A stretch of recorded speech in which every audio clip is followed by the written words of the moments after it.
And that was my brilliant idea that no one, I meant literally no one, even your mom wouldn't think would work, right?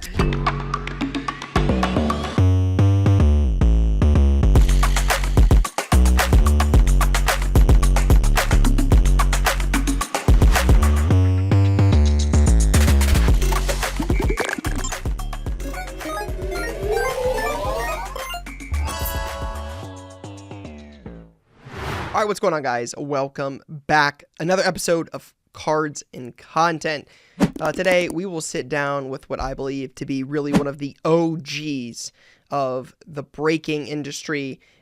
Back many years ago, nearly 20 years ago, the first YouTube video went up for our friend Chris, Cards Infinity. What transpired after and what started as breaking boxes for customers in his shop has really led to a transformation in the industry. So excited to talk with someone who's been in the industry for a long time, and again, someone I consider an OG in the breaking space, especially for something that's turned into such a major piece in this business now. Breaking's obviously blown up and is really I would argue the biggest piece of the space today. So we'll sit down with him, our guy Gabe Card Stacks. We've got to talk. Unfortunately, we got to talk Buckeye football, and that gets lumped into the college football playoff talk with Stock Watch. So we'll get into that. Not my most fun conversation I've had in a minute. So that was definitely not super enjoyable, but we had to do it. Had to face, what's the expression? Face the music. Had to do that. Wasn't great, but we will also get into some latest launch at the very end of this, because we've got some big time product coming up. We're right around this period where just it's going to get pretty crazy pretty quickly. We saw that in early December, right around I think, was it December, Black Friday? We saw some big releases, and in towards the end of Q4. And as Q1 is starting, we're gonna see some big releases here soon. So first episode of 2026. Welcome back. If you're returning from any but one of our first 49 episodes, this is 49. That's crazy. 50's next week. Got a fun guest next week. I think you guys will get a kick out of that one. And yeah. So first things first. The one thing really on my mind as we start episode 1 in 2026. I mean, it has to be, this is two-parted. I'm going to talk about the NFL, the playoff picture. That's a big part of our business, big part of the sport I watch, the cards I collect the most, for sure. But what a 5-day stretch we're about to go on. I mean, an all-time 5 days in a row. This is like NCAA football, or NCAA like March Madness, type run, where you've got Thursday, CFP game, Ole Miss, Miami. Friday, Hoosiers and Oregon. Saturday, wildcard games. Sunday, wildcard games. Monday, wildcard games. Electric 5-day stretch. I mean, an all-timer, right? Big 5 days. And then I think the following weekend, because Monday's the national championship. The following Monday, was it like the 18th or something, is the national title. You'll also have playoff games that weekend as well. So, man, back-to-back big weekends to open up the year. But the NFL playoff picture is here. We hinted out a little bit about this before when we talked about it, 1 or 2 weeks ago with how it was going to shape out. There were still some spots available. The Bucs ended up beating the Panthers, but the Falcons won, so the Panthers got in. Pittsburgh, Tyler Loop misses a field goal to win against the Steelers. Steelers get in. The Eagles rest their starters, move from the 2 seed where they would have played up a Green Bay team that's a little banged up, and instead they host the Niners. Was that the right move by Sirianni? So a lot to really unpack here, but this is, you start looking at this playoff bracket. Obviously, they reseed after the first round, but you got to ask yourself, what is the storyline that's going to be coming out of this? There's a lot of big matchups I look at and be like, okay, this quarterback or this quarterback's not winning a playoff game this year, and it's going to matter. Justin Herbert, I don't believe is ever, if I'm not mistaken, I don't believe Justin Herbert's ever won a playoff game. I feel pretty confident in that. Drake May obviously has not. Patriots were not very good last year. Patriots, Chargers, right? Obviously, I'm a Patriots fan. I want to see the Patriots win. One of those two guys is going to win a playoff game. Justin Herbert has to go to New England to play. Justin Herbert losing again in the playoffs and not winning, that's probably not ideal. T-Law, Josh Allen. Obviously, Josh Allen's been in the league, 2018? T-Law 2021. Little bit of a difference there. Josh Allen, this has got to be the year for Josh Allen to go to the Super Bowl. He doesn't have Lamar. He does not have Joe Burrow. And most importantly, he does not have Patrick Mahomes. Three of the best quarterbacks in the AFC for the longest period of time are not in the playoffs this year, and Josh Allen has a shot. Now, they're the 6th seed. Patriots won the division. They got to go to Jacksonville and beat T-Law. Liam Cohen, first-year head coach there. Jaguars look pretty good. They've got some pieces, win the division. Is T-Law going to get it done? It was their season a fluke. They're the 3 seed. They're the home team. Or is Josh Allen going to make the run this year? One of those QBs is not winning a playoff game. Houston, Pittsburgh. C.J. Stroud's won a playoff game in each of his 2 first years. He's going for 3 in a row. He's got to go to Pittsburgh, potentially one of Rodgers' last years. Rodgers going to get it done? Or is C.J. Stroud going 3 for 3 to start his career with playoff wins? And then on the other side of this bracket, and again, that's not even including Bo Nix and the Broncos being the 1 seed. On the other side, Seahawks, one of the best teams in football. They're the number 1 seed in the NFC. Will Sam Darnold, JSN, is the defense enough to get that done? JSN, league leader in receiving yards this year. We'll see if that carries them. Rams, Panthers. Panthers win the division. I realize the Rams did not. That division obviously stacked. Niners, Rams, Seahawks this year. 3 of the top 6 or 7 teams in football. Will the Rams get it done? Or was Bryce Young, is he the real deal? Is he going to get a playoff win? I don't know the last time the Panthers have won the division. It's definitely been a while. We'll see. I've been a Caleb Williams believer for a while. I think he has he's an elite quarterback. We'll see, though. Year 2, he hosts a playoff game in Chicago. And the rival Green Bay Packers, a little banged up, they come to town to play Caleb Williams, Ben Johnson, the Bears. We'll see what happens there. Can they get it done? And then Niners, Eagles, right? Who are the last 5 teams to go to the Super Bowl in the NFC? I'm pretty sure it's like Eagles and Niners. We're going to look it up right now, but I'm like, it's been Chiefs, Eagles, Chiefs, Niners, right? Mahomes has been to the Super Bowl 5 of the last 6 years prior to this point. So it's like last 5 Super Bowl matchups. I'm trying to think. Eagles, Niners, Rams maybe? I think Rams are probably the 5th oldest one because Rams beat the Joe Burrow and the Bengals. So you would have that, and then I think it went Niners, Chiefs. I'm going to look this up here.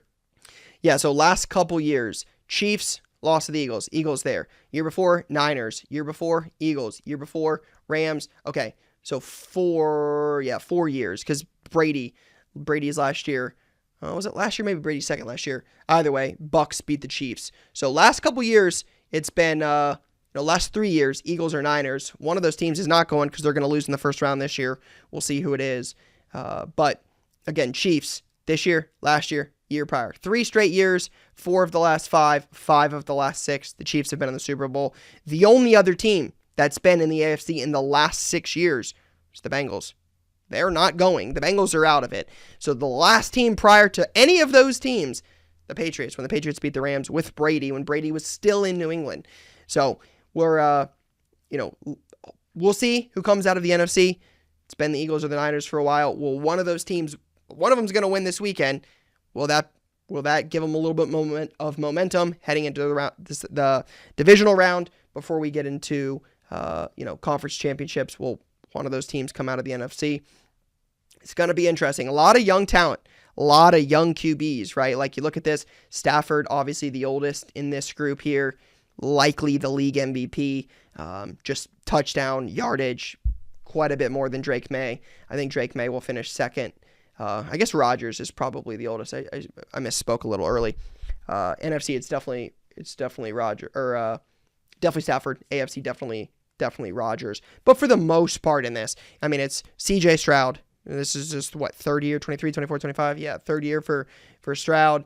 Drake May in his second year. Herbert's in his fifth or sixth year. T-Law's in his fourth, fifth year. And then Josh Allen, seventh year. Bo Nix, second year. So again, same thing on the other side. Darnold was 2018, same class as Allen. Bryce Young, same class as Stroud.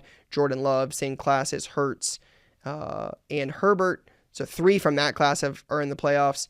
3 from last year's class because Caleb, Bo Nix, and Drake May are all in it. And then Purdy's a 2022 guy and Hurts is a 2020 guy. So a lot of younger talent. Who do I expect to win? Man, I don't know. You look at this and you say, like, Josh Allen and the Buffalo Bills, like, Josh Allen is an elite quarterback. He is really, really good. He should be able to, like, win. Like, he is in a different league. But is that team the most complete team to get it done? I don't know. I like the Patriots. I like Stroud to get it done. I think that Texans defense is suffocating. I really, really like the Texans defense. So give me Patriots, Texans. Man, I've been a T-Law believer for a long, long, long time. But in a one-game scenario, I'm taking Josh Allen. So I'm going Allen. I'm going Bills, Broncos, Patriots, Texans. So that goes Bills, Broncos, round 2, Patriots, Texans, round 3. Give me Patriots and give me Broncos. No, I don't want to go chalk. Man, I'm just on this like train. Like, if this is not Josh Allen's year, I don't know when it is. So it's hard for me to like pick against that. It feels like he's going to like get it done. But I'm like, is Josh Allen going into Denver to beat them in Denver? Whew. Let's see it. Let's say it happens. Give me Patriots, Bills. Give me the AFC East in the conference championship. I'm gonna pick Josh Allen to go. He's probably gonna lose now in the first round. This is a fade card collector 2-bet after last week going 1-3 in CFP predictions. So give me the Bills out of there. Seahawks are the real deal, but I'm gonna go Rams over Panthers, Bears over Packers, and then Eagles over the Niners. So that sends the Rams to Seattle. I like the Rams a lot. Stafford, Puka, Devontae Adams, I like them. Give me the Rams to come out of there. And then Bears, Eagles. Give me the Bears. I like Caleb Williams. And I'm going to pick the Bears. I have been a Caleb Williams guy for a minute. I think that team is really good. I am a Caleb guy. The guy he's elite. He's next up in the NFL. So give me Bears, Bills to win for Super Bowl, and I'm going with the Bears. I'm going with Chicago. I think that team is more complete. I think the Chicago Bears are getting it done. So sucks to see the NFL is coming to an end here soon. Obviously basketball is in full swing. We're right around that halfway point, but big postseason. Someone, if it's not Hurts, I mean, I guess Hurts, Rodgers, and Stafford are the 3 to win Super Bowls. Stafford's, Hurts won last year. Stafford won 5 years ago. And then Rodgers hasn't won since 2009? We got it up right now, right there. Green Bay over Pittsburgh, 2011 in Arlington, Texas is when Rodgers won. So Rodgers hasn't won in 14, 15 years. So we'll, could be a multi-time, Stafford, Rodgers, or Hurts winning a second, or one of the other, 11 QBs getting a win. We'll see. I'm thinking it's a first timer this year, but excited for the playoffs. Excited to talk about it next week and see what stories unfold. Speaking of stories, we've talked about this product on a couple occasions on the podcast since the release. We talked about it up until the release of Topps Chrome Basketball, but now we have a little bit of a sales data. Now we have an argument to sit here, and I ask you that I want this to be a discussion. Obviously, this is not like a live recording, or I would love to have a chat about it and get opinions. But Topps Chrome Basketball could very well be the biggest release of all time, right? Some of these sales early on, the single biggest Topps Chrome Basketball sale to date at this moment, right now when I'm recording this podcast, is a Cooper Flag white rookie to 2, not autographed. That did $45,000. $45,000, not numbered, Cooper Flag, $45,000. And at the end of the day, that's probably not insane when you go back and you look up a Zion Williamson gold vinyl from Prism to 5 during the hype. Or you say, okay, what did a Luka Prism Gold do? Or, you start comparing some of those classes over the last couple years when some of those guys were big deals, and you say, okay, what did their good Prism stuff do around release? 45,000 is not that crazy. It's a lot of money. It is crazy for that. But when you compare them to Prism, the biggest basketball product of the year, to Topps Chrome Basketball, arguably the staple Chrome or the staple Topps basketball product, that's a big time sale. Orange autos of Cooper Flag at auction are $26,000. An insert auto to 5 of Cooper Flag did $33,000. This was a next stop red geometric rookie auto to 5. You got a black auto of Cooper Flag that did $26,000. But we can even go to other players. This is not just the Cooper Flag show, and this is my argument around this idea that this could be the biggest release of all time. How about a Wemby red auto, second highest sale from Topps Chrome Basketball? This is not a rookie card. I believe this is his first. I guess he had Topps flagship autos, so this would be his first Chrome licensed autograph from Topps. This is second year. $38,250 for Victor red on-card refractor auto. You've got LeBron, you've got Curry, you've got Shea, you've got Jokic. If you look up LeBron, highest sale, a Mojo Hobby exclusive. That's Topps flagship. Let's see here. Topps Chrome Black. This is the highest sale of LeBron from Chrome so far. A black Pulsar refractor to 10 of LeBron James. Black Pulsar. This is not autographed. At auction did $5,100. $5,100. You've got a LeBron Speckle red refractor to 5. Did $5,000. So some big LeBron sales. We haven't seen any major LeBron Chrome auto sales yet. I have a feeling those numbers will change for biggest LeBron sale from Chrome. But LeBron base parallels doing 5,000 plus so early. How about a Jokic to 2? We mentioned that Cooper Flag at 45,000. How about a Jokic for $8,000, numbered to 2? A white geometric Nikola Jokic, $8,000. Jokic did have an Instinct Superfractor 101. I'm actually surprised it didn't do more. I thought it might.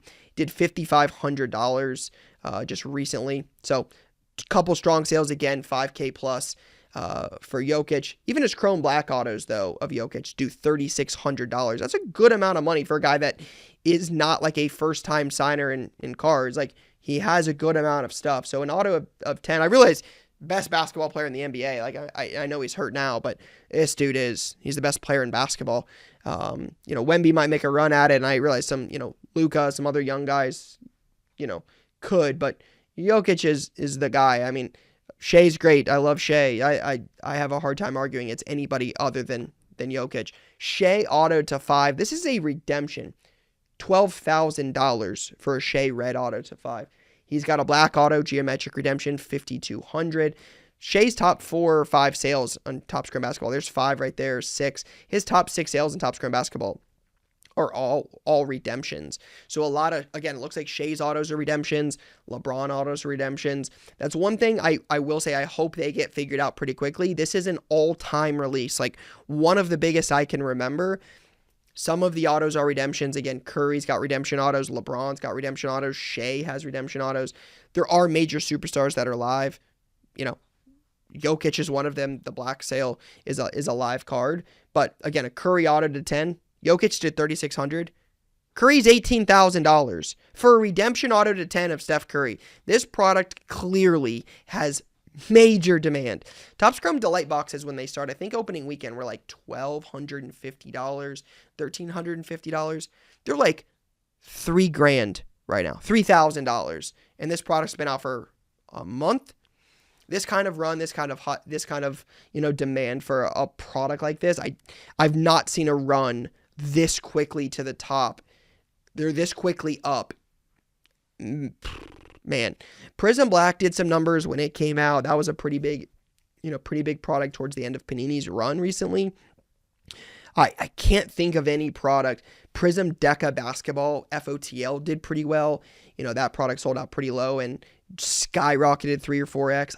There's not a lot of examples I can look back and say this kind of demand, because those products sold pretty well, but like Steph Curry redemption autos out of 10, 18,000, and so many guys. Again, you have Curry autos, you have Jokic autos, you have LeBron autos, you have Shea autos, you have Giannis autos, you have most of the big names. Outside of Luka, you have most of the modern day NBA superstars. And then you have a great rookie class. Cooper Flagg, Con Knuppel, Derek Queen, Dylan Harper. Like, the list goes on. The market is obviously hot. There's no denying sports cards are on fire right now. Heck, the card market's on fire. One Piece, Pokemon, it's on fire right now. And Topps Chrome Basketball is leading the way from a sports card perspective right now. Some of these sales, some of this demand early on is a strong indicator for what this product is. And I'm curious, will we sit here in 3 months and the product be down, like the sealed product, or will it be up? Because everybody's trying to break it, because you have Steph Curry autos doing $18,000 and Cooper Flagg non-autos to 2 doing $45,000. Does the product are we running through it because everybody wants to break it and chase $45,000 Cooper Flagg non-autos? Or does the product dip when, midnight, or, you got to imagine Sapphire basketball is coming. Like, when some of those next basketball products come, does Topps Chrome take a back seat to that? I am not a believer that it does. I think a flagship type product with multiple packs, especially in like a hobby or jumbo, where you have shots at refractors, inserts, numbered, autos, superfractor, buyback, gold logo man. We haven't even seen the Shea gold logo man. So we're talking about massive sales. The Shea gold logo man hits the market. We're going to talk about big sales. The Cooper Flagg superfractor non-auto was hit in China, I believe. That hasn't hit the market. These are big sales. Those cards hit the market. It's a much different conversation about big sales. Big becomes relative when those cards hit the market. We'll see, but I would sit here and tell you that this is one of, if not the most in-demand products I have ever seen. Curious how it does over the next 90 days, but indications are now as this product is really, really moving and doesn't show any signs of slowing down. All right. I want to get into the product, but we're going to save that for the end of the episode. We've got, again, I hinted at this in the beginning of the episode, a special guest to kick off 2026, our guy Chris over at Cards Infinity, one of the OG breakers. So let's head over. Let's hear what our guy Chris, one of the first breakers ever, has to say. All right, what's going on, guys? We are back. Fun interview today. Flat out, point blank. This is going to be an exciting one for me. Bring back some real memories from my younger years in sports cards. We're going to talk to a man I believe to be really one of the pioneers who led sports cards into breaking by uploading videos on YouTube, watching pack openings. We'll really uncover a lot in this one, I believe. So a special guest joining us today. So, ladies and gentlemen, Chris Justice, Cards Infinity. Chris, thank you so much for coming on the pod today. Awesome, Ryan. Thanks for having me. I appreciate it.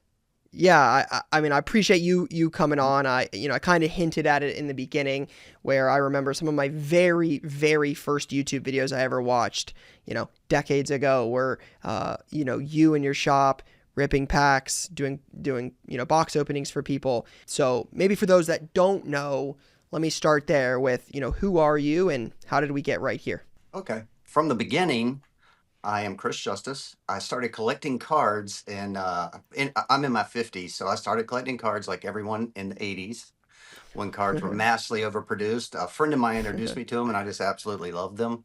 I remember getting Beckett magazine and just loved to see what my value of my cards when I would open a 30-cent pack. It was just so fun to me. And then I got in the early 80s, I was always a diehard Redskin fan. So I'm not kidding when I say I had to have every Redskin card. It didn't matter if it was creased, bent, folded. I would just really, really love Redskin cards. I still have uh so much Redskin stuff. Like this is how much I love the Redskins. I used to like cut out every article in the newspaper and magazine that said anything about any Redskin in the 80s. Still have it all. It's crazy, but that's how I got into card collecting. And Yep. then like everybody, when you turn 16, 17, 18, you kind of fall out for a little bit. You start driving and hanging out and doing other stuff. And then you go to college. And then I got back into it when my friend a friend of mine, Paul, he introduced me to cards again. He's like, man, have you seen what they're doing with sports cards these days? This was like probably early 2000s. Okay. And I was like, no, I haven't seen. So he brought a box over and we opened it. And there was like this, I pulled a card of a scrub of somebody I never heard, but it was a game used jersey. And I thought it was the craziest thing, man. Honestly, I mean, I was telling him, and I brought me back, and I was like, "Man, could you imagine if we had these when we were like kids, and I collect your heroes, game used jersey? It would be so fun." But then I was like, "This is crazy." And then I think we found numbered cards and stuff like this. It was nuts what they did to sports cards, and that's what really pulled Yep. me back in. Wow. Yeah, that's. I mean, Mhm. blast from the past there. The Redskins alone, newspaper articles, the early 2000s with numbered cards in game used Mhm. jerseys. But I know a little bit about your story just from our time knowing each other in the industry. And Mhm. I mentioned at the beginning, you get to YouTube, you start uploading on there. That doesn't happen overnight. So how do we go from this idea of like opening packs with a friend who kind of, shout out to Paul, reintroduces Mhm. you to the hobby? What's next after that? How do we get to where you were in a store and then ultimately to YouTube? Like what happened after you got into the pack scene? Yeah, a little backstory just to set up so why I started a card store. I've never Yep. liked working for an hourly wage. I just I've never liked it. I've always had like an entrepreneurship at heart where I just want to whatever effort I put into something, I feel like I reap the rewards. But anyway, that's just a little backstory.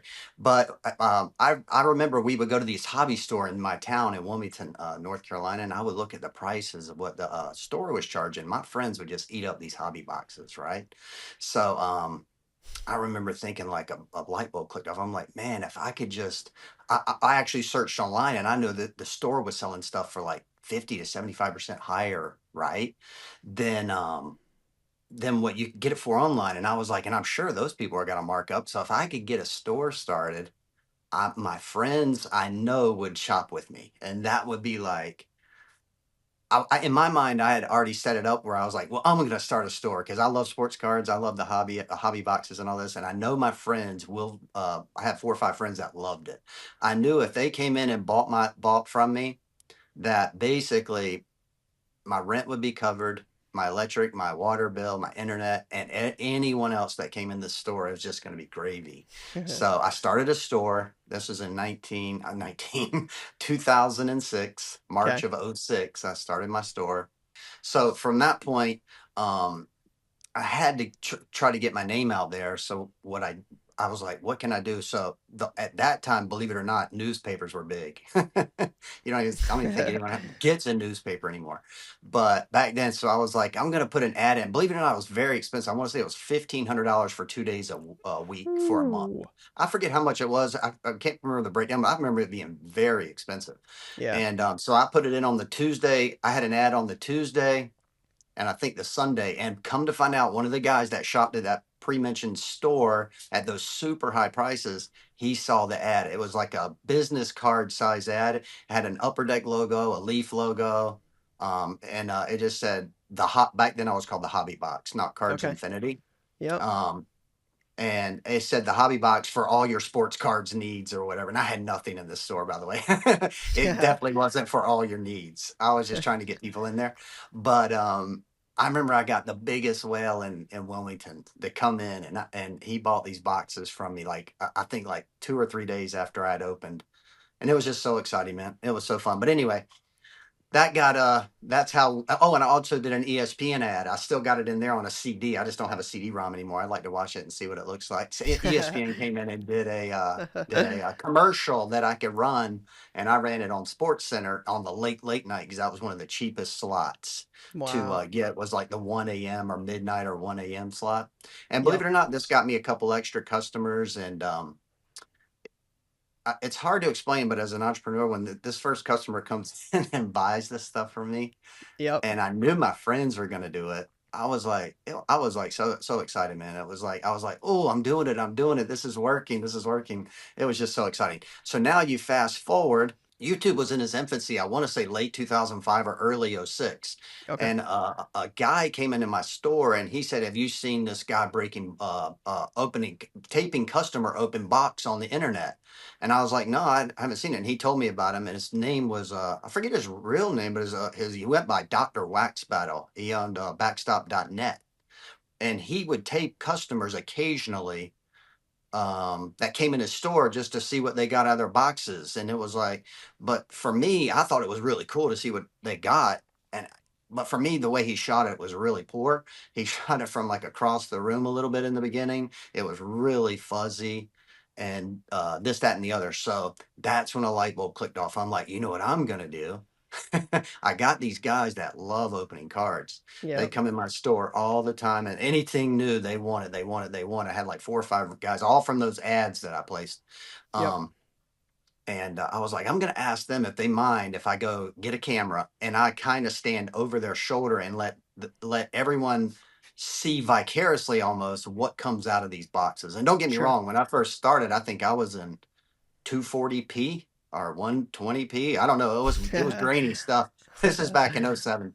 Yep. But yeah, it was March of '07. I uploaded my first one. I think you can check it out now. It's like '06 Ultimate Collection. I'm sitting in a Yep. back room. Yep. Um, Classic video. and yeah, and that's how uploading the videos started for me on YouTube was basically I give credit to Dr. Waxbattle because of and the guy that came in my store and told me about him because had I not seen his couple of videos, I never would have thought to tape my customers opening cards. Um, Yeah, it's crazy looking back on that video. Definitely your first video on there. '06 Ultimate Collection, yeah. football. I don't know what the quality is, but yeah, I see what you're saying there. It's so interesting to see. Yeah, it was 480p. I think was the highest resolution you can get on YouTube for the video. But obviously, Okay. a lot's changed since then. I mean, you're running newspaper ads. You're filming with sports. With ESPN in your store for Sports Center. What were some of the early days like with you trying to build up that shop? Because I just knowing what I know about you, you've told me in the past like you didn't start with infinite allocation. You didn't start with infinite boxes. Like, how did you get to the point where, you were actually building the shop and getting to the point where you could, grow that and, turn that into a more profitable business? Right. Well, to start my shopping originally, I had found blowout cards. For me, I checked a lot of websites. They had the best pricing. So to start with, I had to take all my money, which I want to say you can ask Tom Fish. He was there. Danny was there. I want Yep. to say it was like 12 or $14,000, which is everything I had just about. Like that was cutting me dry. Um, and I drove all the way to Northern Virginia. I loaded up some boxes, a bunch of boxes. I don't think I got any cases, but just I was trying to get 4 or 5 boxes of all the stuff I could. Back then, you could get a decent amount of inventory. Nowadays, it wouldn't stretch so far. Yeah. But Yeah. Yeah. A lot different. yeah, today you wouldn't get too much. But I remember bringing that in, and then as the customers would buy stuff, I would try to take my extra profit and I would try to add a little more and a little more and a little more. Yep. So then, if you fast forward, this is going to get to um, the part where a light bulb clicked off. How can I build this store? Oh, another thing I forgot to mention that I got my name out there with, and a lot of people that know me from the old school would know this. I actually tore up 560 game used jersey cards and sewed them to a t-shirt. And I was like, people are like, why would you be such an idiot and do that? I was doing that trying to get my name out there. And I got into Beckett Magazine for doing it. Tracy Hackler, he interviewed me. But that was only reason I did that. I want to get my name out there. There's a good names in there. LeBron, Kobe, game used cards, like Oh my tore up and gosh. just sewed on there. I actually kept all the cards too. Believe it or not, no, not a side tangent, but backstop.net, the wax battle guy, won that on eBay. I won Oh it back wow. actually. But Wow. fast forward, and then this idea comes, right? Yep. Which is the exciting part of Cards Infinity for me. I get the idea that, man, we have built a pretty good following just taping my customers and uploading videos to YouTube. I used to get emails, people would be like refreshing, looking for new videos. That's where they would go to see all the new product was Cards Infinity, which at the time was CHRI 5784. It wasn't even Cards Infinity. My store name was the Hobby Box. But I came up with the idea, man, I can create a website, right? And I can they like us. I got thousands of followers with never asking anyone to follow me. And this is in the beginning. Yep. Um, and I was like, man, these people really like us. They leave comments saying they love our breaks and all this. I'm going to create a website where people can order boxes. We, myself, and my main guys that like to break boxes can open these boxes, show people what they get out of their box, and then upload the video to YouTube and then ship them the cards. And that was my brilliant idea that no one, I mean, literally no one, even your mom wouldn't think would work, right? Yeah. All my feedback, even from all of those guys, are like, dude, seriously, I honestly don't think anyone's going to pay like $100, $200 and let you open all their cards. I was like, Yep. that fun of it's us sitting here opening the cards. I 100%. was like, so I did it anyway. I created a website and funny name why my name is Cards Infinity. I wanted to get Yep. the Hobby Box as my website, but the name was taken. And I was talking to the guy at Yahoo, and I was like, man, that name's taken. I was like, first time I ever tried anything like this. I was like, what would you suggest? He's like, what do you sell? I'm like, sports cards. He's like, what about Cards Infinity? First name he came up with. I'm like, hey, I like Wow. that.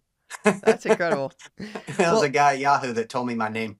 I was like, wow, I like that because the way I thought of it is I was the hobby box and I'm constantly going to have new releases coming in, always infinite amount of releases coming in week after week after week. Cards Infinity. I don't know. It kind of super flowed. creative name. Yeah. A plus name for sure. Now, let me ask you this. Let me ask you this though, because you were clearly onto something so early. I mean, 2007, Mhm. there's not a bunch of breakers and live breaking and live selling. Like the market is very, very different back then. You get a Beckett magazine subscription, forums are a big deal. Social media doesn't really, exist. I think Instagram was 2011, 12, 13. So like you're early in all of this. How Right. do you get over again, because I mentioned earlier, live selling, live is so big, whatnot, fanatics, like, you can get on these places now, click of a button, you can do this live, but you weren't live in the very beginning. You were buy a box on my website, I'll rip it, I'll upload the video.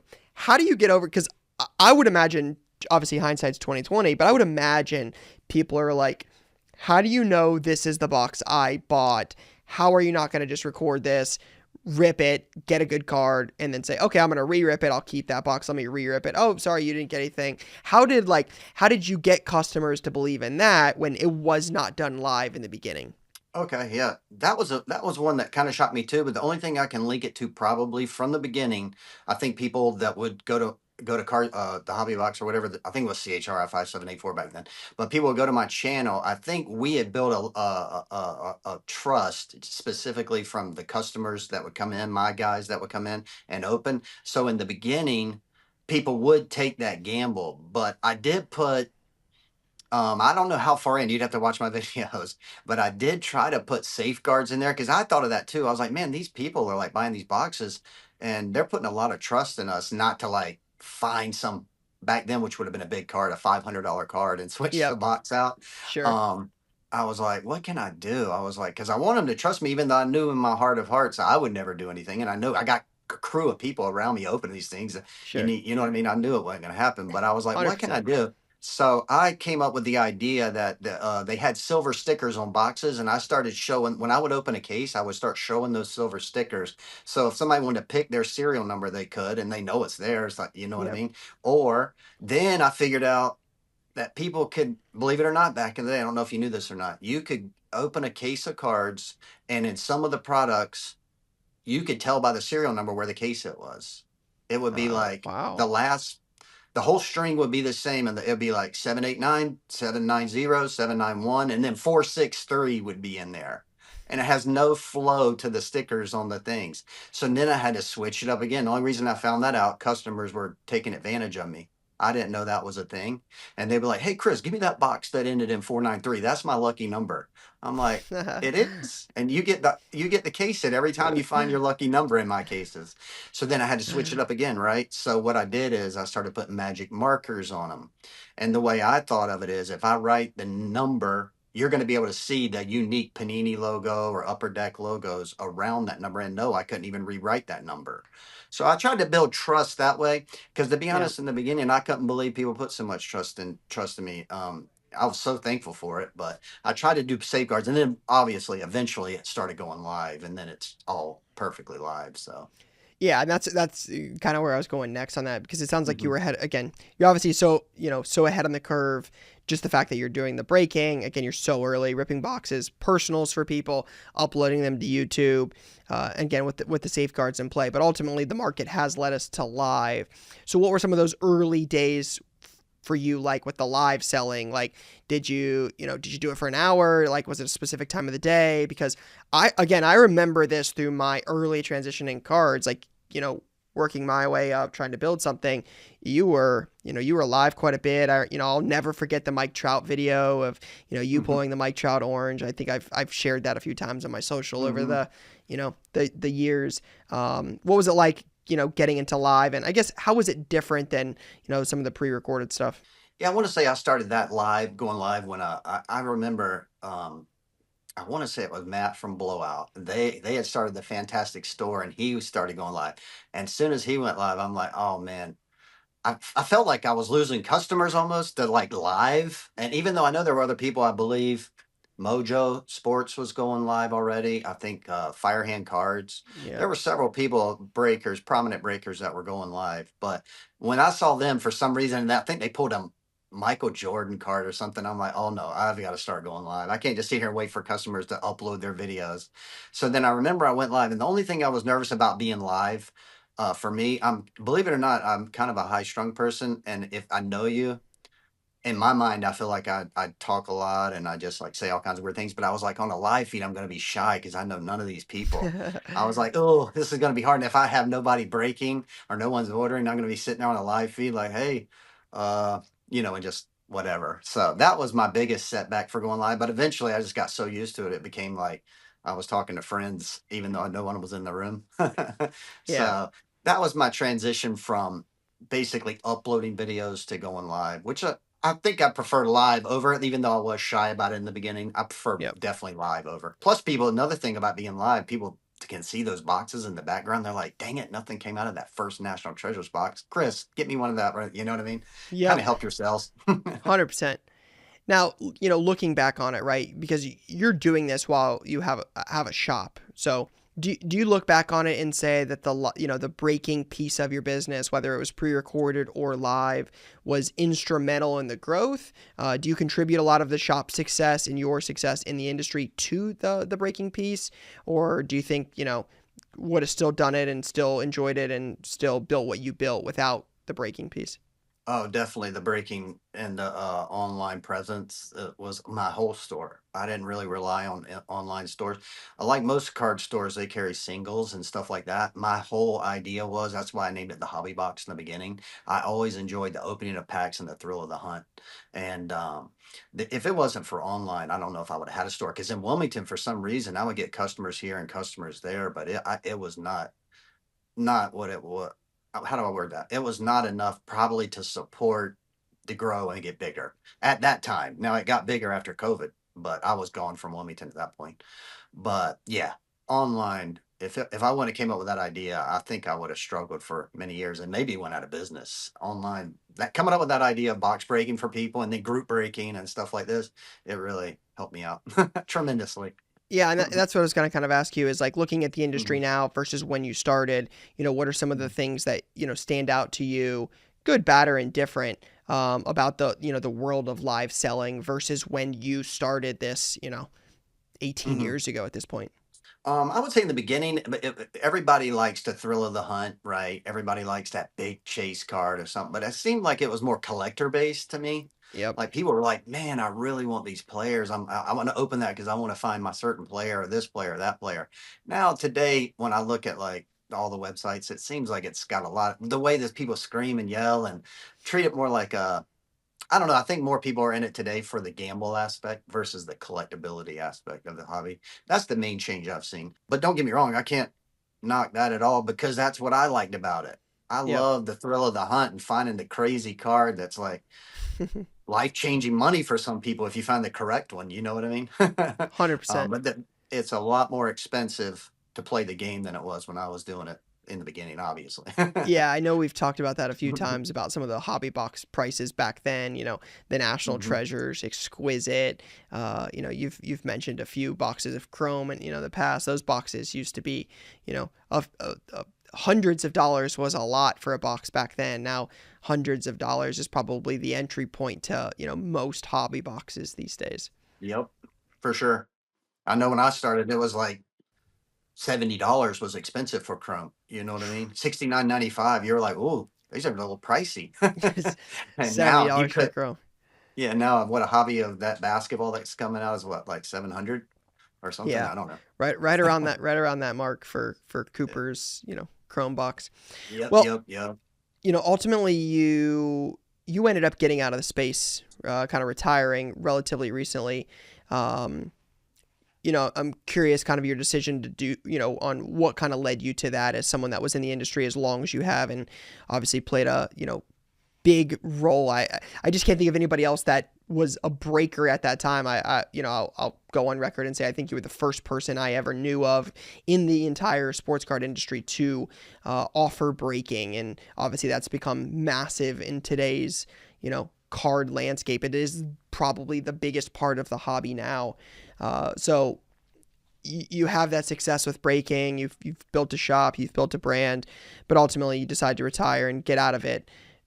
Want to play more golf, or just the right time to walk away?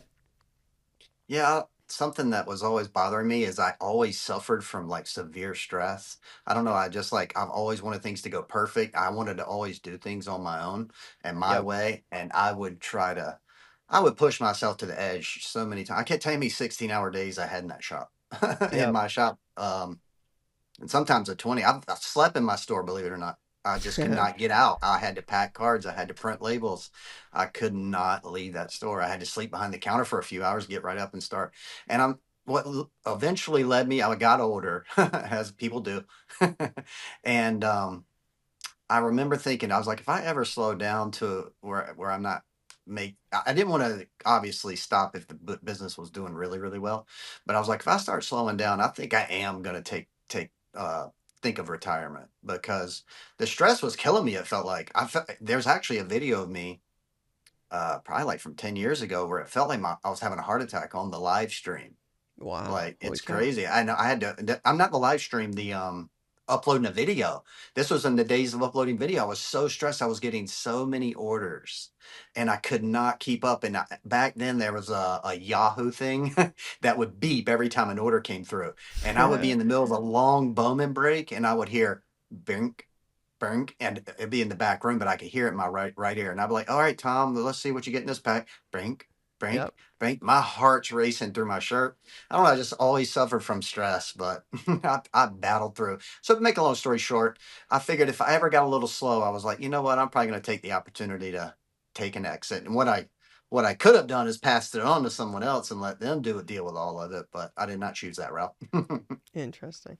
Hmm. Well, yeah, I mean, appreciate the transparency. This is as someone who's built it, is trying to build it, Hmm. and lives the entrepreneurial spirit that you have. It's definitely a lot, so I can completely resonate with with that. On more of a I guess happier topic, because you've been on you were in the industry so long. I mentioned the Mike Trout earlier, but I'm curious, right? Because I know you've broken so much product over the years.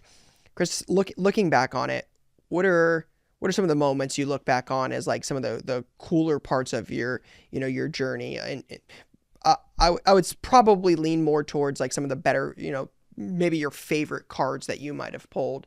Again, I think the Trout is the most infamous one for me, but does anything stand out for you? Oh yeah, definitely that one. But at the time, it wasn't. Obviously, Yeah, yeah, yeah, we didn't yeah. know who it Obviously, was. obviously. hindsight 2020, when you look back at some of these cards are pulled, like, dang, we pulled a Giannis Gold rookie out of Prism. You're looking Yep. back then, we couldn't even pronounce his name. We'd be like Giannis and 10 Tuno. You got to watch the videos, just chewing names up of some rookies. One I definitely remember, and the reason this one stands out is I was on the live feed and I was opening 12-13 National Treasures, and that was Anthony Davis, Yeah. Kyrie Irving. Yep. Um, Clay, Lillard, Butler. yeah, Lillard didn't have autographs. I don't believe he was with Leaf, right? Or No, did yeah, they Lillard might had have those. licensed it out. Lillard had those Panini redemption packs that came out later. I think they put them with like honors or something, where you got Oh, those okay. like Lillard patch auto redemption packs when he ended up Yep. signing later. But yeah, he was not live with rookie autos in 12-13 basketball. Right, right.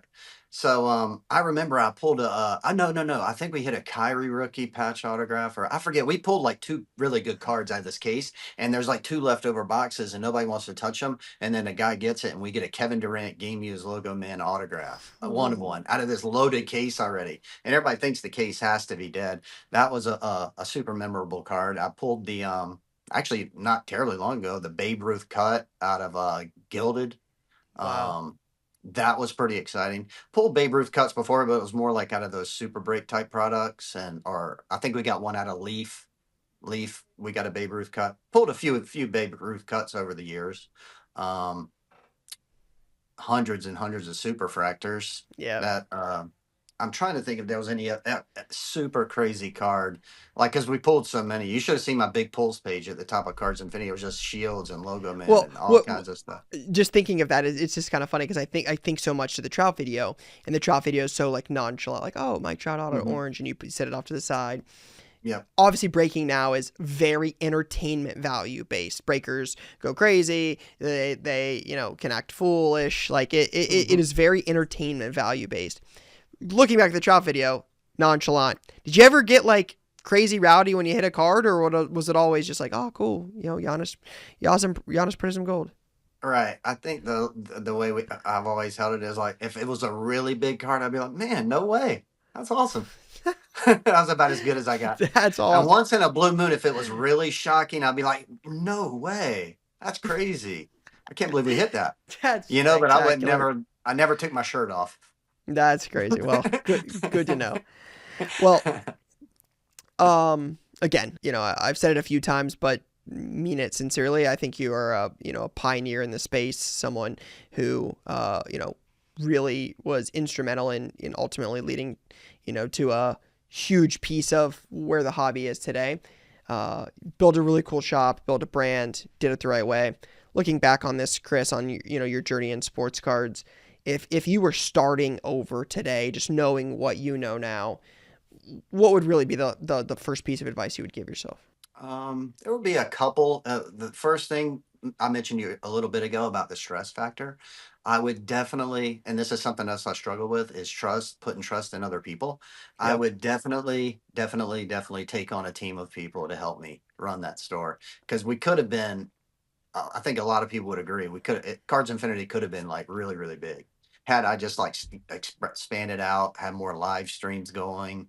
I don't know, had people constantly packing, shipping, overseeing stuff. Sure. So if I had to give myself some advice, put trust in people. That's something I struggled with. Yep. That would be the biggest piece of advice I would give myself, knowing what I know now. I love So, it. I love it. mhm. Well, I appreciate the time so much. It was an honor to have you on the podcast. Enjoy retirement, enjoy golf, and we'll catch up Mhm. soon. All right, Ryan. Thank you, bud. I appreciate it. Thanks, Chris. See you. Well, what's going on, guys? Welcome back to the last ever segment of Stock Watch. We're never doing this ever again. No, I'm totally kidding. Gabe and I were just talking as we are back with another episode of Stock Watch as we wrap up get close to the wrapping up the season. Obviously, New Year's Eve was disappointing for me, so I'm sure we will get into that. Gabe started before we started this podcast. He said this is going to be a great episode, so he's fired up. He's excited. A lot of big news happening in his world, but my world is, for Ohio State has been crumbling down. Portals open, guys are leaving. We're losing games to Miami. I'm just lot to dissect on today's episode. So the optimism from today's show will be will be coming from none other than Mr. Gaby Card Stacks himself. Yeah, Ryan, I think this is going to be a great episode for the listeners on YouTube, on podcast, on the road, wherever you're listening to this. There's just so much going on. We've got college football playoff semifinals. The transfer portal is absolutely bananas right now. You're still buying for the off season. We got stock up, stock down. I've got perhaps Ryan the greatest value bin play of the week of this segment. I think I really hit with this one. The wheels got turning. I saw some tweets. And I think we really hit with this one, so I'm excited. Man, I'm so glad you're excited. That makes this a little bit better than where we're currently at for this. So shout out to you for the excitement and the energy. But obviously, you got to start with the elephant in the room, and then we'll get into stock up, stock down, and we'll get into your all-time value box play. Disappointing. Yeah, I mean, what a letdown. They were talking in Columbus on, was this season a waste? I sat on here and I told you time and time and time again, this Ohio State team was good. It was a good team, man. This all-time defense, and it was an all-time defense. Like, the defense wasn't really what let us down. Man, the inability to use those playmakers, Carnell Tate, Jeremiah Smith, and just not get anything going. We talked all year. I told you, like, Ohio State runs less plays than everybody else. They're going to be healthy. They're going to be fresh. They're going to turn it on when they need to, and they're going to beat the brakes off of everybody. And then you lose to Indiana, and you're like, all right, well, you lost to Michigan last year. You turn it on. You get some things figured out. Not this year, man. Not this year. We got bullied by Miami. Ruben Bain might have went from like a borderline top 10 pick to like the number 1 pick. The guy dominated. That Francis, I'm not even sure how to say his last name, that right tackle for Miami, that guy should be the 2nd pick off the board. Arvell Reese was asked to cover guys, and that's not clearly his strength. It just... Yeah, shout out to Caleb Downs, shout out to Jeremiah Smith, right? The best 2 players on the team. You saw that the only 2 real bright spots on the team. Julian Sand looked scared, missed some open reads, just could not run, would not run, chose not to run. Our offensive line was a disaster. Just, again, got bullied, got manhandled. We weren't ready for it, and yeah, I'm going to wait till the offseason before I get into some of these uncomfortable Ohio State conversations, because my tone might be changing on, the Ryan Day era. I might have gone too far to the lunatic fringe, and I don't want to go there right now. So I'm going to save my comments, and, we'll see. But last year was great. It was a lot of fun winning a national title. And this year you look back and you say, what have we done the last couple years outside of that? And you're like, some losses to Michigan, no Big Ten titles in 5 full seasons. We lost to Missouri, lost to Georgia, lost to Miami. Next year is going to be a real telling year with that schedule. You go to Texas, you go to Indiana. You don't play Penn State, and the schedule's way tougher than it was this year. Whew. You lose Hartline. All these guys are in the portal now. Obviously, there's still some portal time. Still some time left. But man, oh man, got to really figure it out next year. At Texas, week 2. At Indiana, week 4. At Iowa, week 5. At Nebraska, week 6. 4 road games. First 4 road games. Texas, Indiana, Iowa, Nebraska. Whew. Yikes. That's not... Oh, wait. Sorry. No. That's actually incorrect. The first 3 games have been decided. The first 3 games are Ball State, at Texas, Kent State. The other times and dates haven't been finalized yet. So it just shows all of the games. Because it shows Michigan 4th week. But we play Oregon at home, at USC, Michigan at home, at Nebraska, at Iowa, at Indiana, at Texas. Coming off a season where you're the 2nd team in the playoff and you lose in the first round and you don't win a playoff game for another season. Yikes. How long does that national title, honeymoon last? We'll see. But yeah, disappointing. I don't know who I'm rooting for at this point. I've had this personal dilemma all weekend on who you root for. I don't want to root for Miami, but a lot of people here are rooting for IU because we have some guys on the team here that are IU guys, but I'm I just don't have it in me. Cignetti's a cool coach, but I don't want to see him win. I don't want to see the Big Ten. It's like, do you want the Big Ten to win because like you're a part of the Big Ten? But like those people are people you're recruiting against. Like, do you really want them? Like, do I want the U to be back? No. I want Ole Miss. That's probably who I want the most, just because of the Lane Kiffin story and taking all the all the coaches, and they might be without all their coordinators. Like, give me the Ole Miss story. Give me Trinidad Chambliss for sure. I'm gonna ride that, but assuming just knowing my luck, it's gonna be IU and the U, and then I've got to pick. And I don't think I'm ready for that conversation yet. So we'll save that till next week's episode. Yeah, that's a tough one. I have a question for you. Mm-hmm. So we've had both kind of like we have both situations for you back-to-back years. Last year, lose to Michigan, win a national title. This year, beat Michigan, you lose in the quarterfinals. What? My answer might change. Okay. It might be changing. It might be changing, because if you asked me the first 30-some years of my life, I would have always told you it's beat Michigan, and I don't want the answer to change. I really don't want it to change, but like I'm tired of losing to Missouri. I'm tired of losing to Georgia. I'm tired of losing to Miami. Like, I think those are the last 3 bowl losses we have. Like, you win it all last year, you go 4-0 after losing to Michigan, but like you lose to Georgia the year they won against TCU. You lose to Missouri with Devin Brown / Lincoln Keenholz. You win a national title, and then you lose to Miami. Like, I don't want to keep losing and never winning bowl games, like ever. We're not even like, you win a national title or you don't win a bowl game. And I'm like, I don't want to go undefeated and think we're sweet. And like, dude, my whole like, this happened against Georgia when we lost to Georgia, like missing that kick as time expired. You're like, dude, this is miserable. And then Ohio State's good. You're like, okay, we escape Notre Dame, right? Kyle McCord, last play of the game, 10 men on the field for Notre Dame. You escape Notre Dame. You come back, and it's like you lose to Michigan. Kyle McCord steps up in the pocket. Marvin's crossing wide open. He gets hit. Incomplete pass. You lose to Michigan. You're like, all right, great. Here we go. And then it's like you get Missouri. You get like Missouri in the Cotton Bowl.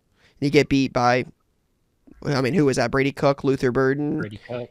Yeah, I mean, just you get beat by them with, McCord. I think McCord had already transferred at that time, or was hurt, one of the two. And then I think he transferred right when the portal opened, and Devin Brown started, and Devin Brown gets hurt in the first play of the, first play or first drive of the game. And then they put in Keenholz as a true freshman.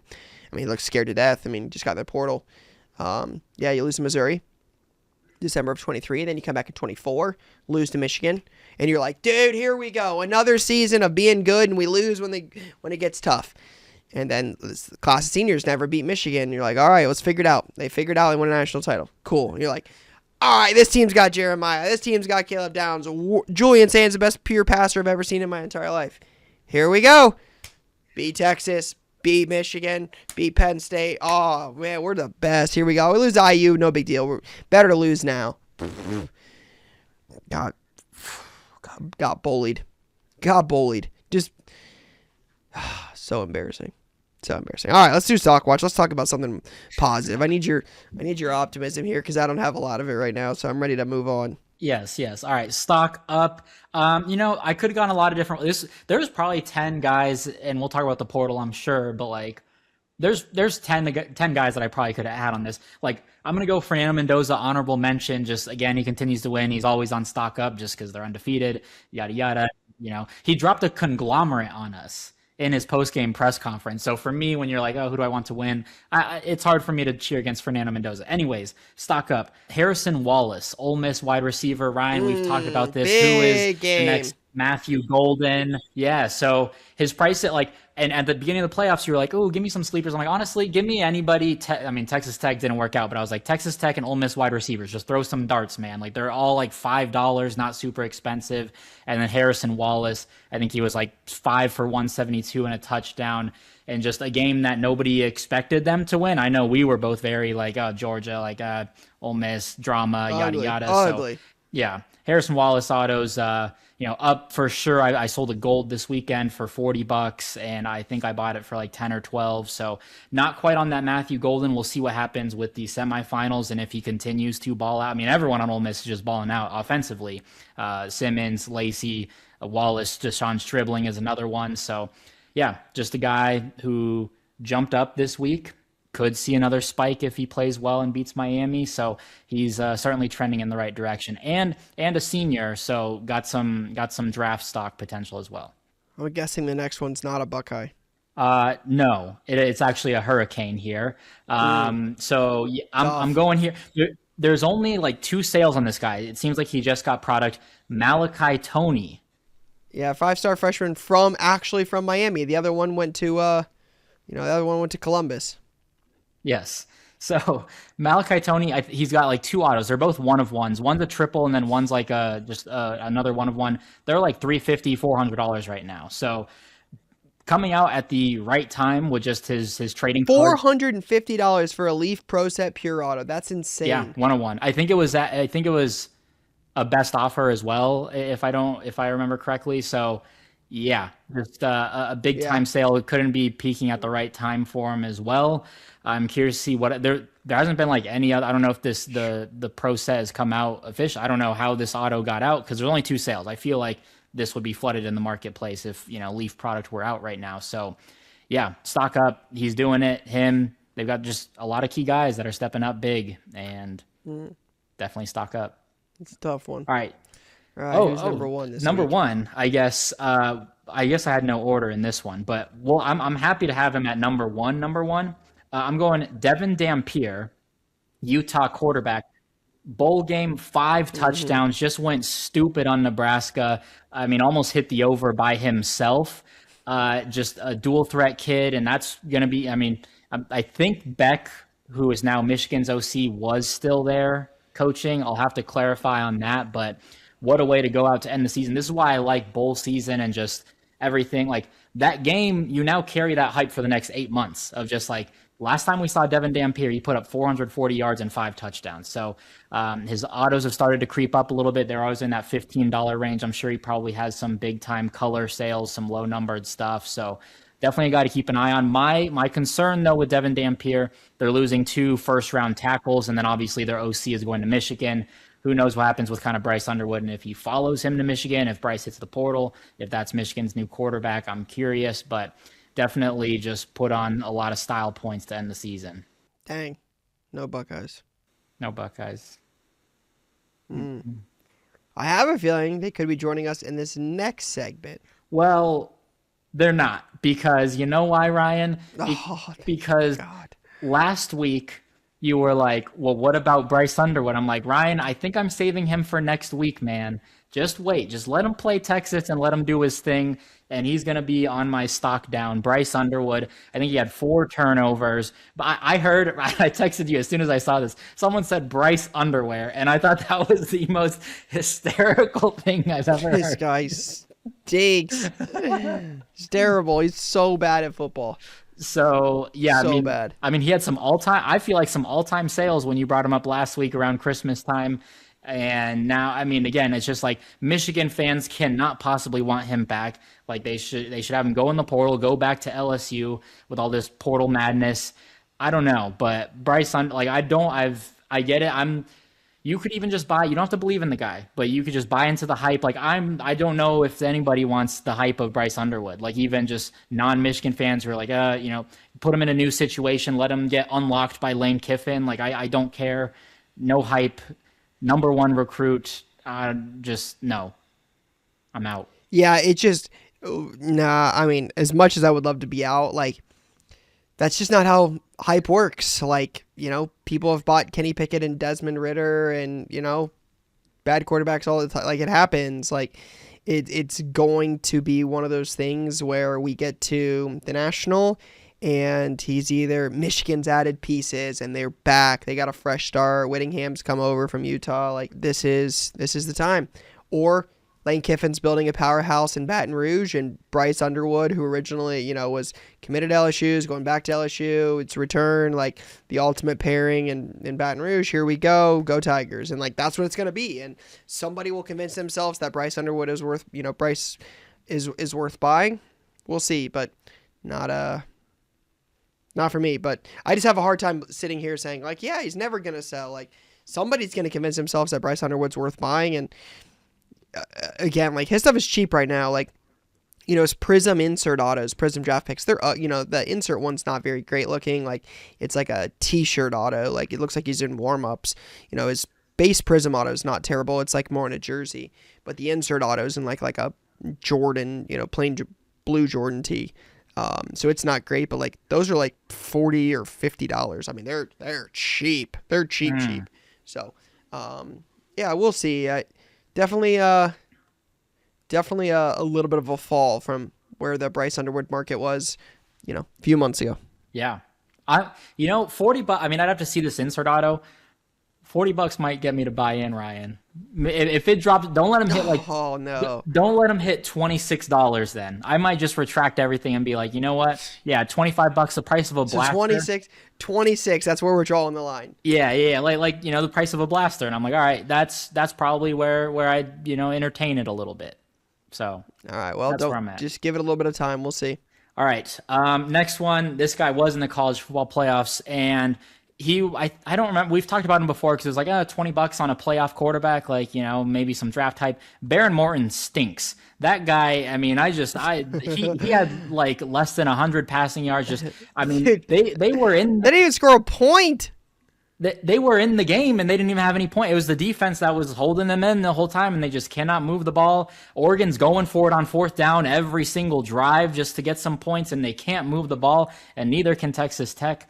Baron Morton was completely disappointing. Brennan Sorsby comes in. Now they finally hopefully have a real quarterback. But Baron Morton, I don't even think like he's a guy, even if he played okay, I don't know if he would have been like a draft guy. But I'm like that, going out on that as a senior, as a 6th-year guy with a ton of medical issues, I can't imagine there's a huge market. I did buy some stuff just for the playoffs because it's like, hey, that defense, you only got to score like 14 points or so if you're Texas Tech, and they let up 24 23 apparently. Yeah, but like, I mean, if they just moved the ball an ounce or an inch, it would have been a different game. But yeah, he could not do anything. The offense looked pitiful. Stock down. I guess I'm holding my Baron Morton, but he's got some sneaky sales. Like game used patch auto to 10 with Reckham inscription to $320, but like a Bowman Chrome base auto, $325. So yeah, I mean he's got some sales all over the place, but yeah, it doesn't appear most of his stuff is selling incredibly well these days. Yeah. If I can break even on all my Baron Morton, I will do it today because I like even for the draft. I'm like, you know what. You just can't do that in the college football playoffs, and I don't know. I mean, maybe he has a pro day throw though. That's what I'm hoping for. I guess I don't know. I need the crossbody, Yeah. Running 10 yards, throwing 45 yards in the air to the corner of the end zone. We need it. Yeah. So yeah, stock down. I don't want any part of it. Don't let those autos hit like $8 though. That's where I'll draw the line there. I'll stock up, and you know what? Take a little. Wood autos. You can buy base autos now for $3. Is that what they're doing?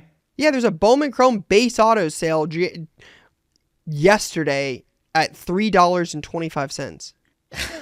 All right, I might have to go back in, Ryan. Yeah, I mean a couple random like Bowman's Best autos. There's a Bowman's Best auto sale today at 15 and one at 20 as buy it nows. But yeah, auctions like Greatness Awaits Baron Morton auto for $5 at auction.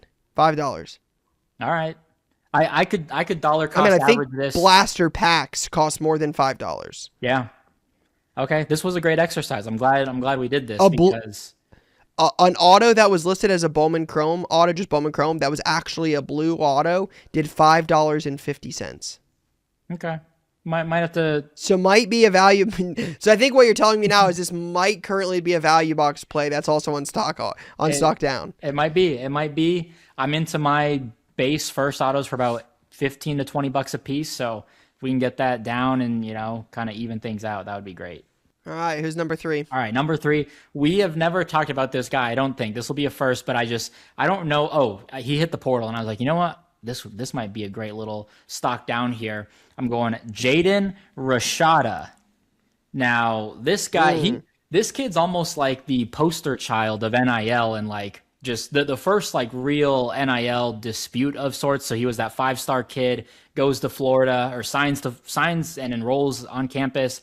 And then he's like, I need 10 million or 8 million or whatever, doesn't get it. So then he transfers to ASU starts, wasn't very good, then thinks he can go play at Georgia, then goes to Georgia, he sits on the bench, then goes to Sacramento State with Brennan Marion, and then he's starting a little bit. I think he gets benched eventually. Now he's in the portal again. I think I saw one of one autos for like $1. Oh boy. Wow. Yeah, wild card 101 Jaden Rashad auto, $1. Yep. 99 cents for a future watch auto to 299. Mm-hmm. Yikes. That's a tough look. Yeah. But future like Bryce Underwood prices? Perhaps he might not be too far off. I did have an honorable mention here just because I'm intrigued. I think he might have been like a stock down a couple weeks ago. I guess I have my notes here. I could check that out. But Jackson Arnold looks like he has potentially, I think the rumors are, committing to UNLV. Ryan, I love that fit. I've been saying drop down a level, son. Go out there. Go to the group of 5. Go be a dude. And I like UNLV as like a maybe college football playoff sleeper next year just because all these top guys at Memphis, USF, Jim Mora with UConn, all these guys left for Power 4 jobs. And now it's like, all right, UNLV might be the little sleeping giant in the group of 5 now. So Jackson Arnold prices are down, and I'm intrigued. Down is being generous. Yeah, they're down. Yeah, Jackson Arnold stuff is down. A Gold Bowman's Best Auto to 50 did $8.50, and a Bowman Chrome second year auto did $4, and a Bowman Chrome Refractor Auto first to $4.99 did $7. So, yeah, Jackson Arnold. Who's a better buy on a Bowman Chrome first right now, Baron Morton or Jackson Arnold? Jackson Arnold, 100%. I would rather have a guy who's in college and then dropping down a level to UNLV. You know they'll get some portal guys. They'll be in the mix for the college football playoffs. Like, you're just kind of gambling on Baron Morton for the draft. So I just think upside, give me Jackson to hopefully win like 9 or 10 games and, you know, make a little noise and be like, oh, is UNLV last chance you? That's what we heard all offseason this year. I'm with Jackson Arnold. I might be a Jackson Arnold guy now. Interesting. Mm-hmm. Interesting. All right. I'm curious about your value box play. Okay, yeah. I'm really excited about it. Can you give me a hint? Backup quarterback, highly ranked backup quarterback. Oh, Jaden Davis? No. Oh, man. I thought Jaden Davis might. Lincoln Keenholz? No. But a good one for sure. This guy is in the SEC. How about that? Went to the SEC? Like, still there? Like, are we talking transfer portal? Like, no, he's in the SEC. In the SEC. He might be next up. You're gonna hate yourself if you don't get it. Oh, the backup at Florida? No, but that's also a solid one. You gotta go west a little bit. Well, obviously you're in Florida. Oh, you said highly rated. This is actually sneaky. Yeah, this is what a pull. Russell. Yes. The Bama kid. Yes. Ty Simpson's replacement. Keelan Russell. So I saw there were some tweets this weekend, and they were like, "Hey, Ty Simpson has yet to make an announcement. You know, whether he gets if he doesn't get a first round grade, then, you know, maybe look to portal." And then I saw like Tennessee and LSU now is a potential option if he does hit the portal. So kind of like that, like Carson Beck or Quinn Ewers route. Like, does he go pro? Does he go in college and take the NIL money? Carson Beck, highest paid player in college football last year. Like, I think he's getting $4 million this year to play. Obviously Miami's done that 2 years in a row now. So very interesting. You know, Ty Simpson, stay one more year in college, go to a team that's ready to win now, get paid the NIL money, then try to improve your draft stock. Yeah. So I feel like it's either he transfers or he declares. Either way, I think that just opens up the spot for Keelan Russell. He's got, I think he's only in Panini products, but he's in a lot. They do produce like the next up or the next in line or whatever. And then they've got, you know, he might be in Luminance.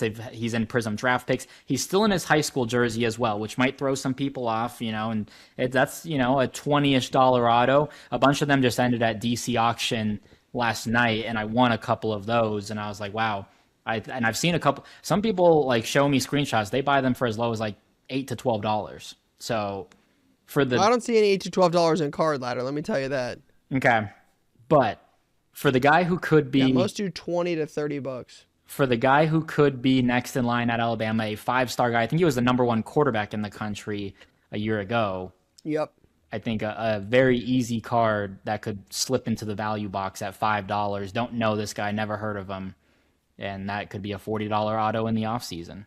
Yeah, very interesting. Yeah, it's gonna take some spring highlights or some talk. I mean, you see this a lot. You know, there was the same hype and conversation around Dante Moore before he started at Oregon. Like, you know, once they got beat by Ohio State, there was all that talk, right? It was, yeah, this kid up, next kid up, Dante Moore, he's a real deal. Dante Moore, like you heard, I think it was Tez Johnson talking about it in the press conference. Like, you're gonna see some talk around this. I will say, a little shifting gears, I'm surprised you did not put on stock up Josh Hoover.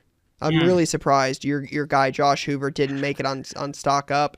You know, transfers, commits to IU. IU's obviously gotten a couple big recruits, but the clear favorite to replace Mendoza in Bloomington, they're one game away from going to the national title. They'd be 15-0. They could be 16-0. First team ever win a national title, 16-0. He's obviously sold well before, and then you go to play for Signetti. It's a very interesting, play right there. Is they've done the portal thing 2 years in a row now, right? You have Curtis Rourke the first year, and then you go to Mendoza, and they've only lost 2 games in 2 years with Signetti, and clearly it's working. You bring in a guy like that that's going to play in the Big Ten and going to play in the national spotlight no matter how this season ends for Indy. That's an intriguing one for a quarterback going to, a preseason top 5 team. Like, that's an interesting title going into next season, especially because we've played. Like, Keelan Russell's interesting because he's a former 5-star number 1 kid, sat behind Time Simpson, plays at a big time college football powerhouse. But he's raw, so you don't know. Josh Hoover's played good college ball before and is going to go play for Kirk Cincinnati in Indiana, potential defending national champs, like Big Ten champs, Heisman Trophy winner went there. Like, it's going to be intriguing. Yes, yeah.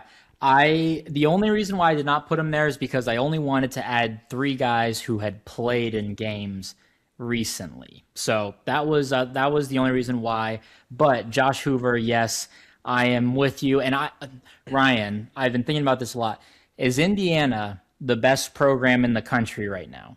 Like, because they're bringing in a great portal class right now, and it's like, wow, like they're bringing in, like, if you're in the portal right now, wouldn't you want to go to Indiana and just be like, wow, this Signetti guy is real, like he develops some or just, puts them in the right place, will probably get you ready for the league. Yeah, I still think, you'll have the Texas, LSU, Ohio State, Georgia, Michigan, Bama. You're still going to have the, Indiana's the second losingest program in the history of the sport. Like, yes. This is not a team who has done this forever.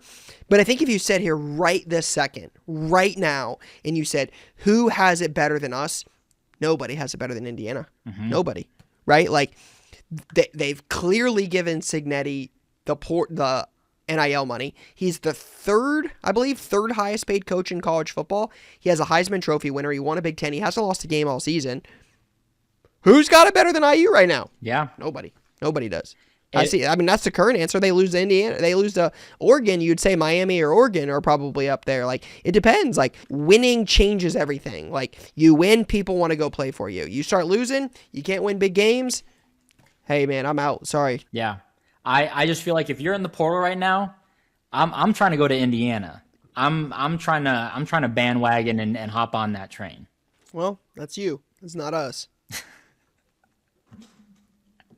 So I'm going to Indiana. I would like to announce my commitment to Indiana. Well, honestly, you committed last time to 3 teams, and you put Buckeyes on stock watch, and they lose every time. So I actually like that. I hope you keep my teams off of your stock up, your stock down these days. I mean, I'm starting to call it the Gabe curse here before too long. I'm starting to think you're on to something here with some of your guys. So I might start a fade Gabe group before too long.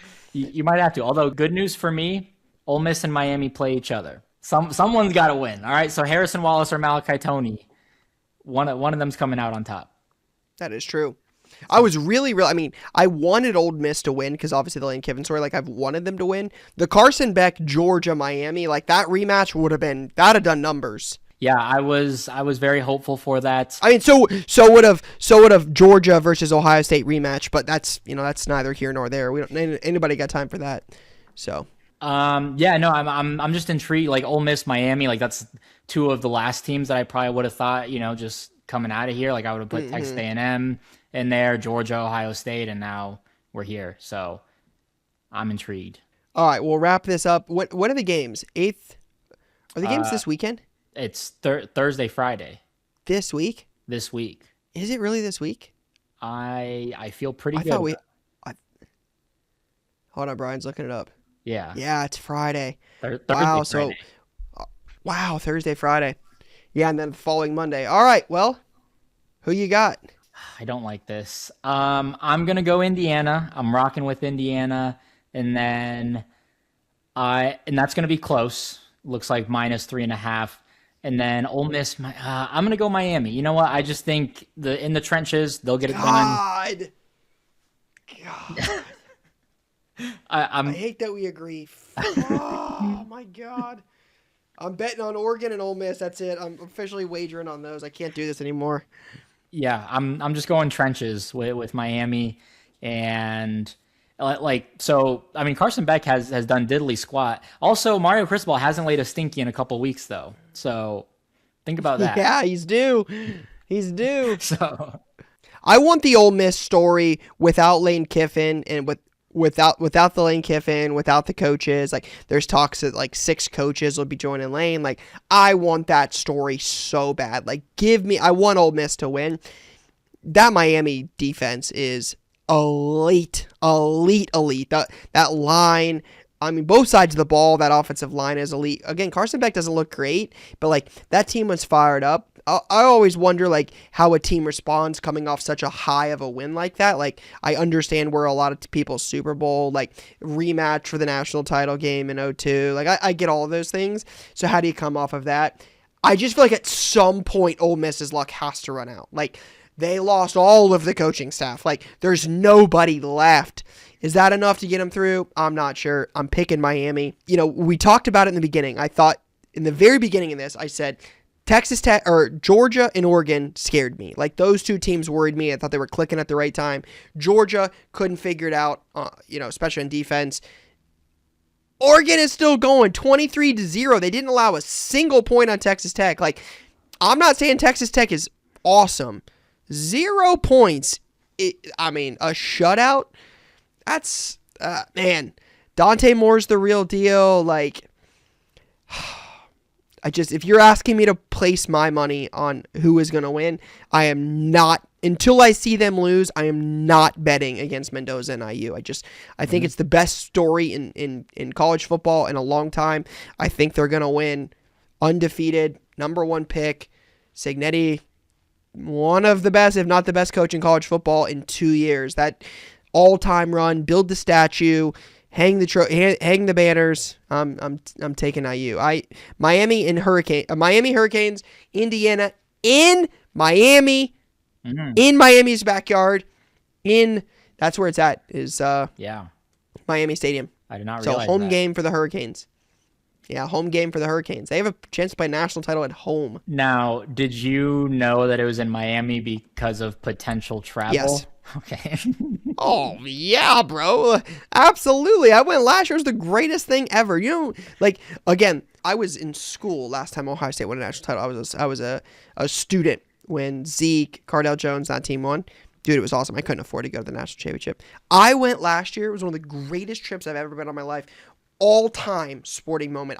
I genuinely hope I get to watch it one more time, like another time in my life. It was one of the greatest things I've ever seen. It was I was in front. Like I was, we were probably 30 rows off the field, 25-yard line behind Ohio State's bench. I was in front of 3rd and 11 Jeremiah Smith. Like, dude, I'll never forget it as long as I'm alive. It was amazing. So yeah, I had I knew exactly where the national championship was. Didn't look at flights, didn't look at hotels, didn't look at any of that. That's a big old jinx. Didn't matter anyways. I got beat down. God. Started this episode, how we'll end this episode. Sad and disappointed. I thought it was great, though. One of us is giggling, enjoying life, and loving the episode, and one of us is ready to stop talking and wrap this one up. I thought it was great. I think we laughed, we cried, we had a lot of good stock up, stock down. The portal is alive and well. We got a great value bin out of this. Now, yeah, I'm ready for the semifinals. Ready for the semifinals, ready to talk that next week. We will be back. Fortunately, we will be back. Hopefully, no more Buckeyes get in the portal. Hopefully, we got some more stock, some Buckeyes on Stockwatch. I need some of them back for next year. I need some big transfers. I need Corey Parrish. I need Chaz Coleman. Give me some life in Columbus here in the portal. But yeah, be a fun couple days, and we'll be back next week to do it all over again. Peace, guys. All right, shout out to our guy Chris for coming on the pod. Appreciate him spending some time with us, enjoying retired life, and then shout out to always our guy Gabe Card Stacks for another episode of Stockwatch, even after a tough Buckeyes loss. Excited to get in again. I hinted at it earlier, but excited for the 5-day stretch we're about to go on. College football, NFL playoffs. It's about to be electric, but upcoming as well. Some big time product. Immaculate Football drops this week for 2025. That'll be a big one. Prism Hobby Blasters come out this week. So you've got Prism Football Hobby Blasters and Panini Immaculate Football. So 2 bigger Panini football products. Hobby Blasters coming out before Hobby or FOTL actual hobby boxes is interesting. I don't think I've ever seen that before. Not sure why that happened, but we'll see there. Allen and Ginter X Baseball. Not what I normally do a ton with. I think normally it's like an online exclusive. At least it has in the past. I'm not the biggest baseball guy, so I don't know it very, very well. We'll see what that product looks like. Topps Chrome Update Series Baseball Sapphire drops this week. Don't believe those have any debut patch autos in them, but Sapphire is Sapphire. It's usually a big online release that Topps does for multiple. Again, they have it in everything these days. Disney, Garbage Pail Kids, baseball, college football. It's in everything, but normally a big release. And then Pixar, Disney Pixar. This is one I've been looking forward to for a while. I think this product will have some good, buzz about it. One of the key chases in this is actually a Buzz card, a Buzz and Woody, a Tom Hanks and Tim Allen dual 1/1 auto. It's probably the top chase in this card. You get 1 encased card per box and then 9 additional chrome cards. This is going to be a fun one, but I just want to highlight Topps, marketing. And we've brought this up on a few episodes before around this, what Topps does to market and, again, ultimately that goal of 10xing the hobby. Topps posted the Woody, Buzz, Tim Allen, Tom Hanks dual auto 1/1. It's a great looking card. But when they posted this, there's a collaboration post on this with Topps, obviously. Topps Pop, Topps is, non-sport page. Disney, yes, that Disney, and Pixar, right? The company that produces Toy Story. All 4 of those on one. Disney, Pixar, Topps Pop, and Topps main account. Disney's Instagram account has 40.3 million followers. 40.3. You talk about this idea of getting cards into fans of Toy Story, into football fans and college football fans and F1 fans. This is certainly whether you get one new collector or thousands of new collectors is, still to be determined. But posting a collaboration post that I would imagine has 7 or 8 figure views and thousands and thousands and thousands of likes. This kind of content I love to see from someone that wants to 10x the hobby and wants to see more more collectors in it. This is cool. Obviously, I love to collect Disney. I enjoy ripping this. I'll probably rip some of this with my wife and son. So I'm excited for the product, but I love the idea of the social media buzz, the social media content. Topps, and the team over there are doing to, show this product to the world. So great job by them. Some fun autos in this set too. Obviously, I mentioned Tom Hanks, Tim Allen. You got Billy Crystal as Mike Wazowski. You've got quite a pretty deep checklist. Samuel L. Jackson as Frozone is in this. Keke Palmer is in this. There's again pretty good checklist. You're obviously going to have some superfractor chases as well, and obviously those will do numbers. So excited for that release. But again, I mentioned in the very beginning of this episode, like we're not far from, Panini loses the license April 1st, I believe, is the first day Topps takes over. So we're not far from like getting Select, Prism. You would imagine National Treasures, Flawless. Like, you imagine Panini's going to release the Gauntlet. They've probably got some autograph stickers and game news patches and, like shields, and there's you'd imagine we're going to start getting some bigger stuff here soon. I mean, it's the end of Q1 is when they lose it, and at this point we're halfway through January basically. I mean, not quite, but not far. I mean, we're 9 days into January, so they've got 75 more days. How much product can they release? What else is coming in the 75 remaining days for Panini football? Obviously, we saw some unlicensed basketball in the Black Friday packs. How long until we start getting unlicensed basketball? How long until we get unlicensed football? What does that look like? But obviously, first, we have 75 days of NFL licensing, and I would imagine we're in for a treat if how they handled basketball is any indication for how they'll handle football. I mean, what did we get in the last 75 days of Topps or Panini basketball? Eminence, Prism Black, Silhouette, new product. It was full. It was awesome. Prism Black was one of the best products of the year last year. We'll see what that looks like as Panini looks to transition out of the football licensing. So a lot of stuff ahead. Shout out to everybody who listened to episode 1 here in 2026. Episode 49 overall. Excited for 50 next week. But for now, that is all I got. Peace, guys.